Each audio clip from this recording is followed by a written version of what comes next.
Nate, hush your mouth, talking all that noise. You can hate all you want, but we still them boys. Dirty, dirty D, Texas where we stay at. We decide in order till you know that's where we play at. Hey, this year, this the payback. Yeah, we them Cowboys, and nah, we don't play that. Work. This is Cowboy Nation. Work. Welcome to Cowboy Nation. Work. Y'all can keep on hate. Work. Cowboys Nation, Cowboys Nation, Cowboys Nation. Welcome to Defending the Boys. This is our first edition of Fan Talk, and I have my guy. Well, I used to call him Fat Pimp, but now you can call him Chris. You know what I'm talking about? Yes. Christopher Murdaugh in the building. What's going on, my brother? Man, nothing. Just coming home from baseball training. Okay. Training. I got my oldest freshman at South Grand Prairie. Okay. We got him doing baseball training with some major league scouts and some major league trainers. And today was the first day. So we realized how far behind we are compared to everybody else, man. So we got a lot of work to do. We all start somewhere. We all start somewhere. Most definitely, man. How you feeling?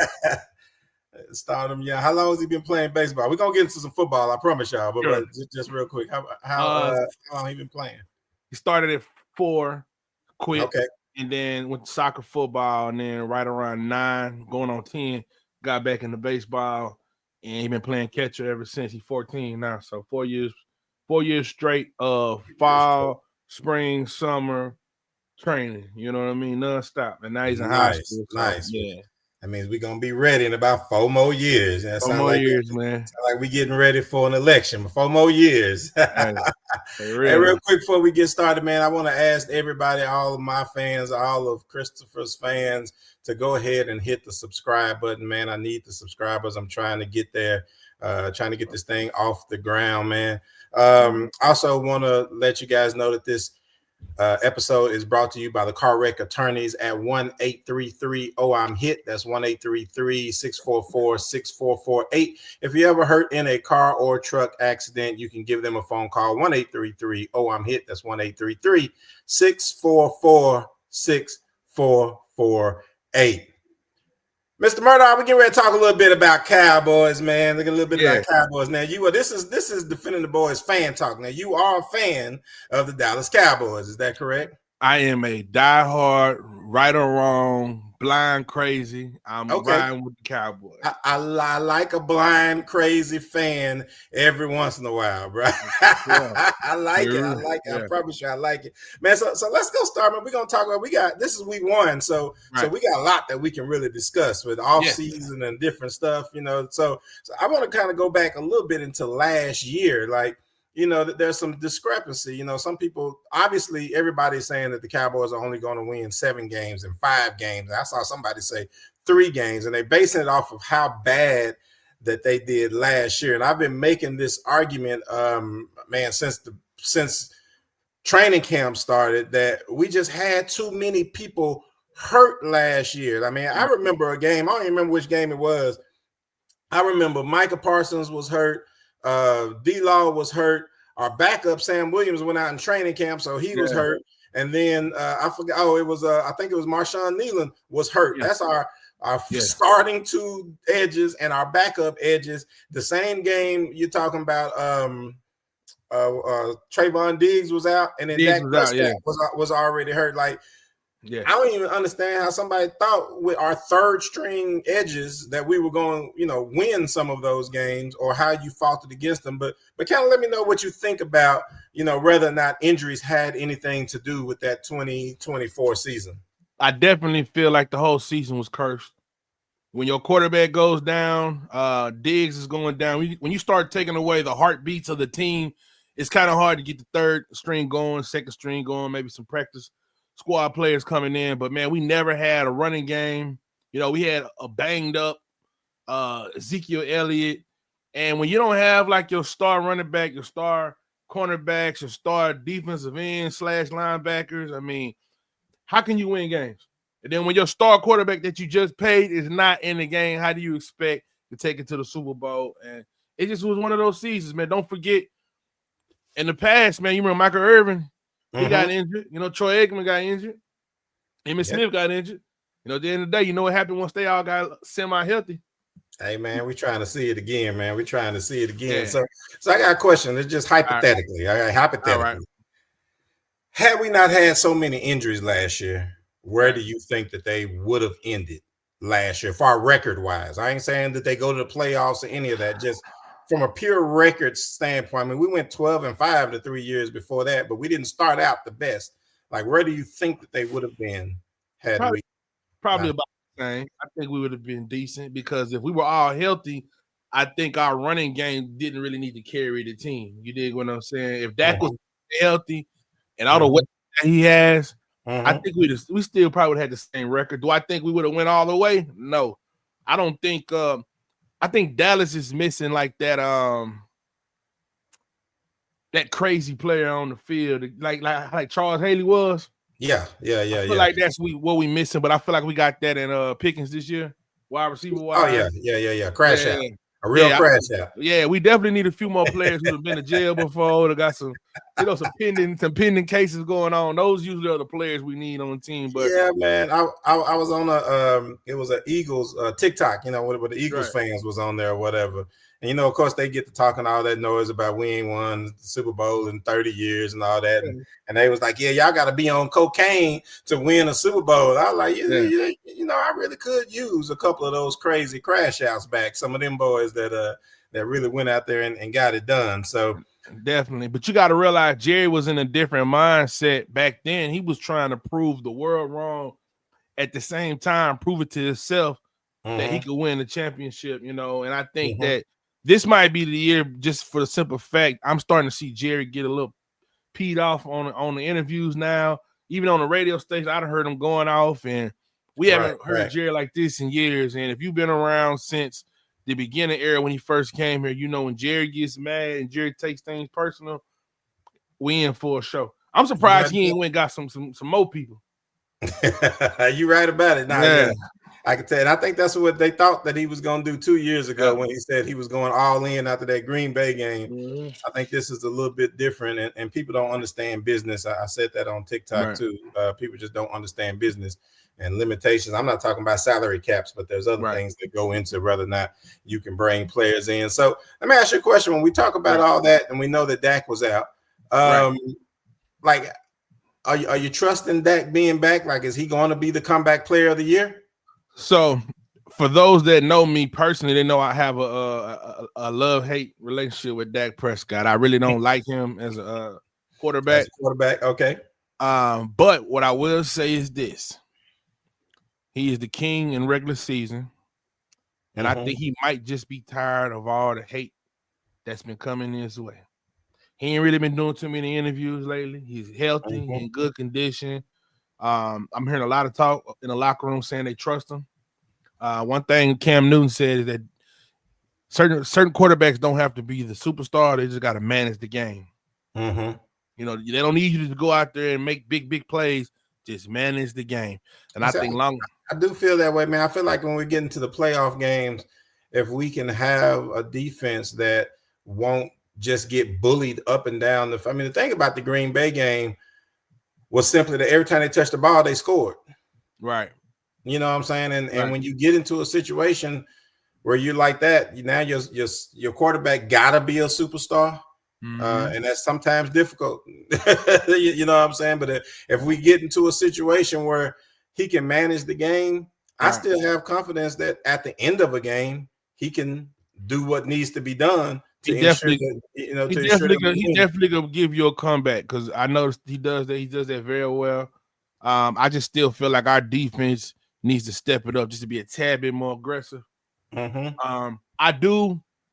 As crazy as this sounds, I looked at the Eagles roster. I looked at the Redskins. Everybody that's in our division, and everybody's kind of feeling like they're gonna be the ones victorious. But for some reason, I feel like the Cowboys got just enough drama to motivate them to go ahead and come out punching everybody in the mouth. Hey, man, I love it. I love to hear it. So I'm gonna stay on injuries for just a little bit. We're talking about injuries. So I want to talk about Trayvon Diggs. Now they say he's playing. Yeah. So when's the last time he been in the game? Let's see. So he played last year. He would have gotten hurt what, around the 4th or 5th? I don't remember which game it was, but it was in the middle of the year last year. Yeah, definitely. And my whole thing is this, man. When it comes to injuries, you just never know. And the reason why I say that is because a lot of players I see after like major injuries, they come back and they play a little soft. They're really not sure of themselves. A lot of them are scared to cut. You just never know, man. I'm praying that he had enough time off to get back healthy and do what he needs to do. Yeah, that's what we got to hope for, because in this situation, if we got Trayvon Diggs that can still play the way he was when, a few years back, and Deron Bland, who just got his extension, and I think Kyer Elam, and even I've been trying to tell people this new guy that we just got, the Reddy Stewart. Reddy Stewart's a dog, man. He be coming out there playing. So I feel like I'm a firm believer in that. Sometimes you have to lose some star players and through injury to realize you need those surrounding pieces that can hold the defense and the offense together. When one of the star players goes down, I think I really like this draft class that we had. I do too. I think that I think we're going to be pleasantly surprised in a lot of different issues. Now, I want to end up breaking down the offense and the defense a little bit, especially coming into this game with the Eagles. But before I do that, I want to ask, the most popular question about the Dallas Cowboys at all, and that is simply, how did you feel about the Micah Parsons trade? I would have been cool if Jerry would have just did it at the beginning of the summer, but like leading us on, thinking he was going to sign him. Like, it's 2025, man. These players realize their worth. They ain't got time for the games, man. That really hurt, man, because it's like, bro, you knew you wasn't going to give him the money. Just say, hey, man, I ain't got the money for him like you did Emmett. I got you. But, okay, so can I tell you a story? Can I tell you a story? All right, this is a story right here. This is all made up. It's fiction, right? Maybe. Right. It could be true, but it's fiction, maybe. Okay. As you know what I do for a living, right? I'm a negotiator. Right. That's what I do. So I understand negotiations. So at the beginning, when you said he should have traded him then, I don't think Jerry wanted to trade him then, right? I think Jerry wanted to stand on his guns, right? We always say he don't stand on his guns. He wanted to stand on his guns. So from my understanding, the way I believe it in this story, right? He called Micah Parsons. They were talking. Micah Parsons started talking numbers. He didn't have to, but he did. Okay. Jerry Jones was thinking, hey, Mike, I heard you on your podcast. You said you didn't have to be the number one paid player. And if we can get you at 35, 36, 37 a year, it will help us be able to bring a few other people in, right? Yeah. Micah Parsons said, no, I can't do 35, 36, 37. I really need to be at 40, right? That's where I need to be at. And so Jerry was like, okay, I'll do 40 if you do it for 5 years. And Micah said, all right, that's cool. 200 million, I'll take it. Yeah. Then Micah goes and tells his agent, hey, Jerry said he's going to give me 200 million over a 5-year period. That's 40 million a year. I like it. David Murdaugh says, now you can imagine if you go to your manager, I know your manager very well, sir. Yeah. And you go to your manager, right? And you tell your manager, hey, I got this gig and they're going to give me, $3,500. And your manager, I ain't gonna say I, because I am your manager, but we don't want everybody to know that, right? And I come back to you and say, man, I know I could have got 5,000 for that same show. I know I could have got 10,000 for that same show. Yeah. I know I could have got 20,000 in that city. Right. So now when they call me up talking about $3,500, I'm like, nah, we're not taking $3,500. Chris go for 20. Yeah. You see what I'm saying? And so they like, no, I just talked to Chris. He said he'd do it for 3,500. Yeah. Right? That's the situation that they was in. Jerry was like, man, I just talked to this man. He said he's going to do it for $40 million a year. We're going to do it for 5 years. David Murdaugh said, no. Here's the problem. Leverage. Okay? In any negotiation, leverage is when you decide if you stick or if you're going to bend a little bit, right? Right. Jerry Jones had all of the leverage. Right. Right. So David Murdaugh, being the guy that he is, he says, how can I grab my leverage back? There's only one way to grab leverage back in that situation. You know what it is? What's that? Tell everybody you hurt and that you're going to sit out. Because now when you sit out injured, now you're going to get paid, but not play. See, Jerry thought, oh, well, I'm going to make him play and for this money. And David Murdaugh said, no, tell him your back hurt and you can't play. Dang. And then Jerry was like, oh, well, let's let the doctors look at you and let's see if it's if you really hurt. Doctors looked at him. Doctor was like, oh, he can play. David Murdaugh said, let's fly out to Penn State with some of your homeboys that's doctors now. And let's see if we can get one of them to say that you injured. And right. That's when Jerry said, no, we're not fit to play this game. That's when Jerry said, you know what, if you're going to try to sit out and, you know, not play, but still get paid for absolutely nothing, we're not going to do it. I go ahead and trade you. You asked for a trade the other day. I go ahead and trade you. Now I don't even want to offer you the $40 million. Now, since you're playing this game, you see what I'm saying?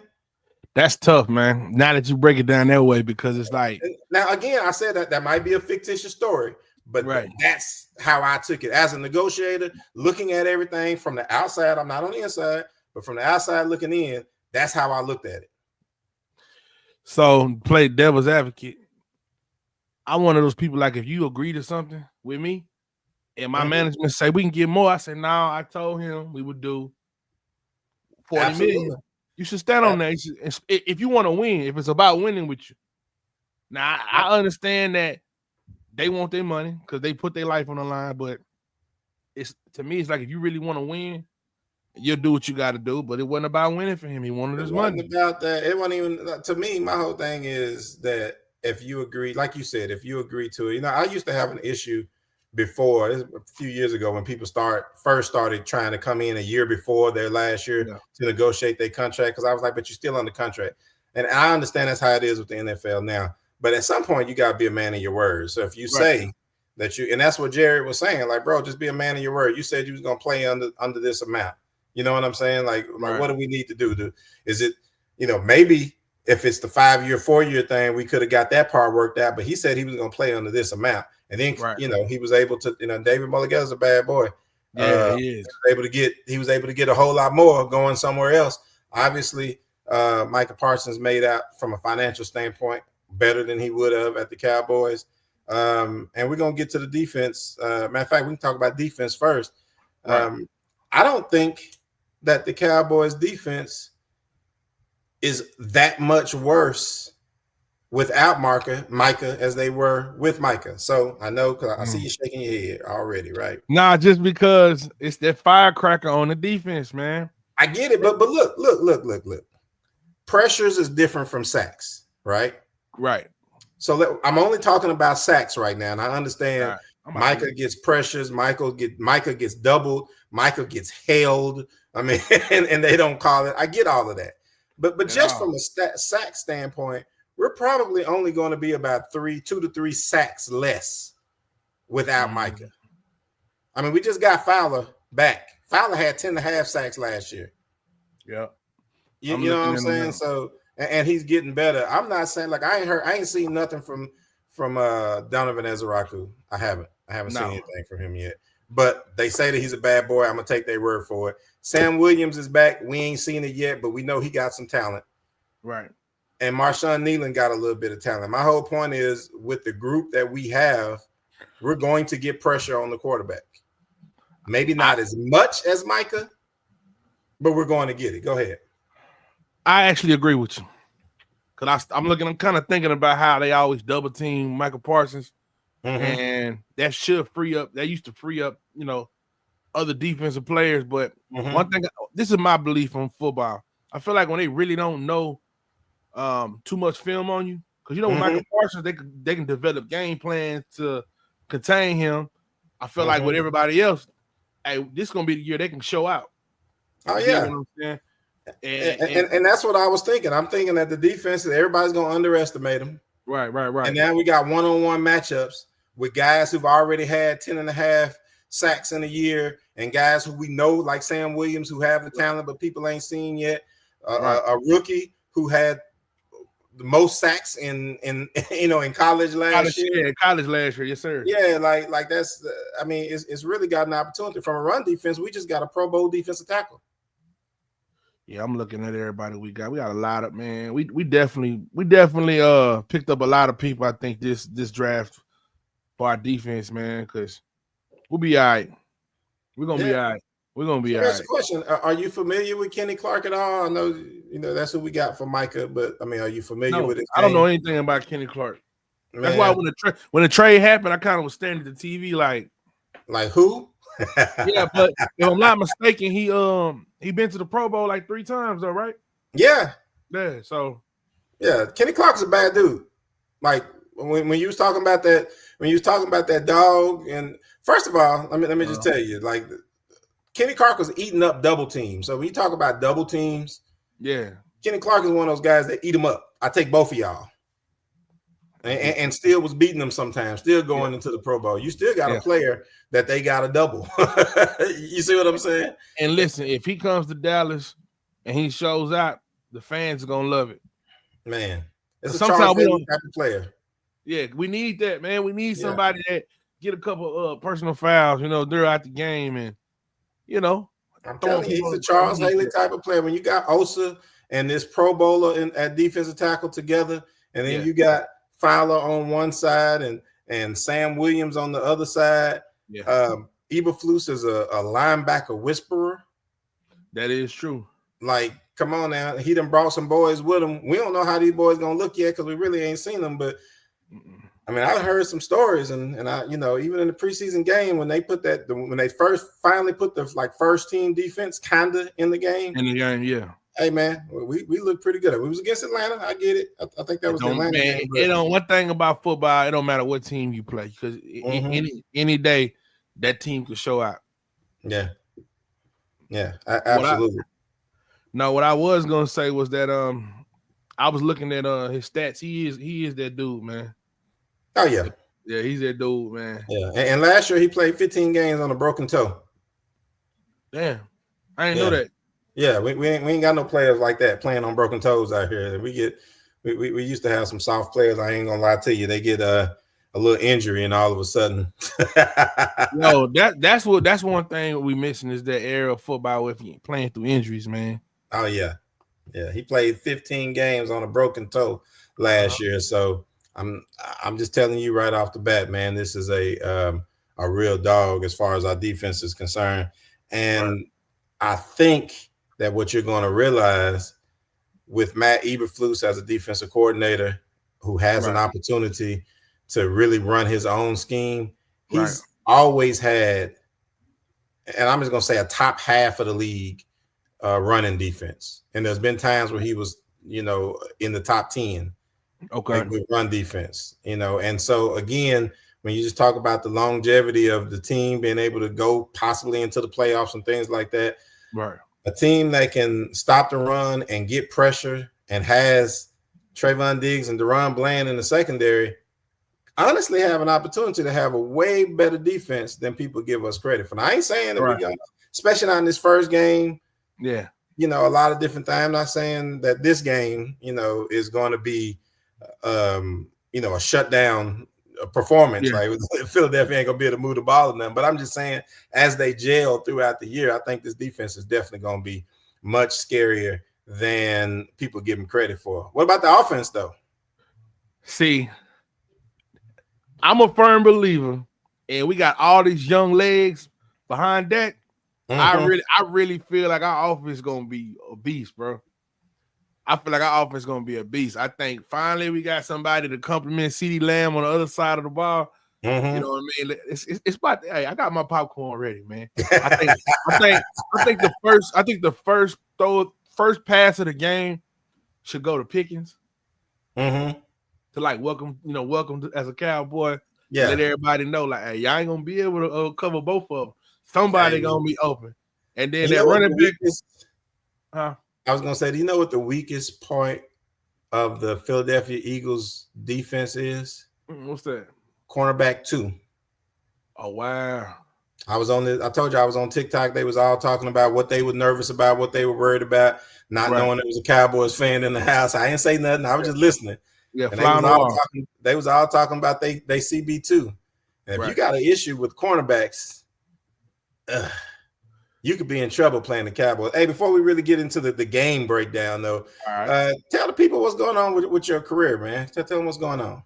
So for the ones who's been under the rock, man, I've been going by the name Fat Pimp long as I've been in this industry.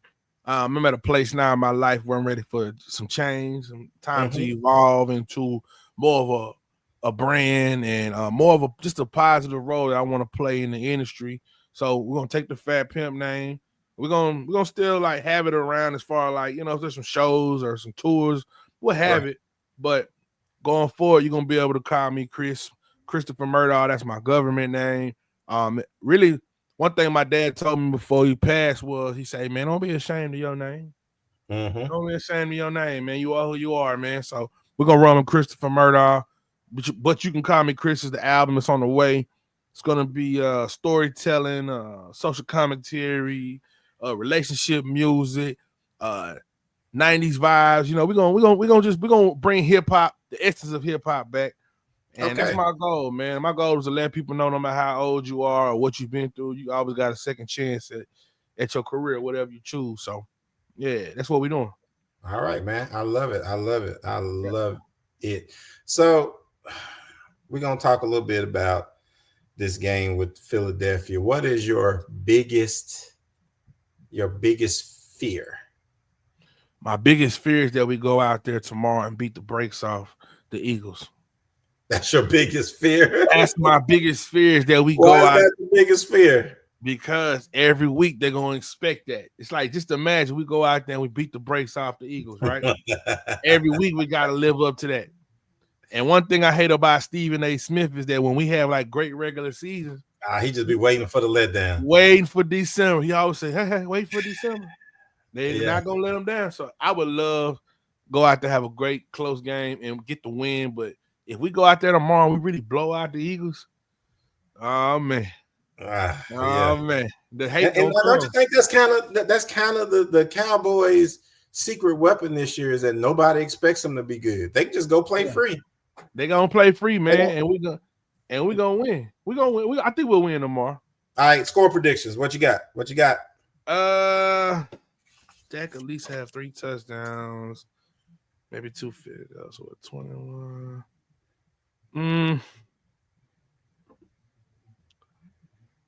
Let's go. Cowboys 28. Eagles 17.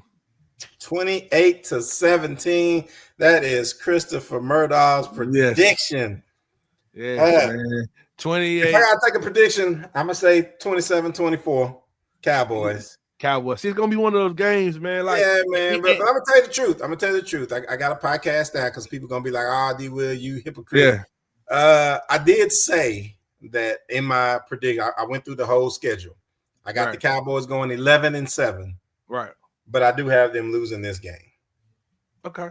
I think me personally, I did have them losing this game. I'm not gonna lie. Are we playing at home or are we playing in Philly? We're playing in Philly. It's okay. I think we go there and we upset them, man. And they might get their lick back during the season. we definitely gonna guarantee. Now, I did have them winning in that second game of the year. I got them winning when they come to. I got the Cowboys winning when they come down to AT&T Stadium. My only problem with this is like everything is kind of against them. First of all, it's the beginning. Trayvon trying to figure out his body. Matt Eberflus still working on all these new players for the first time.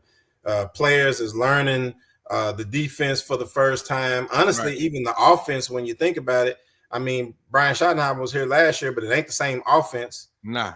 They're really learning a different offense. So I kind of felt like, even though it's the first game of the year for Philadelphia too, they pretty much doing what they was doing last year.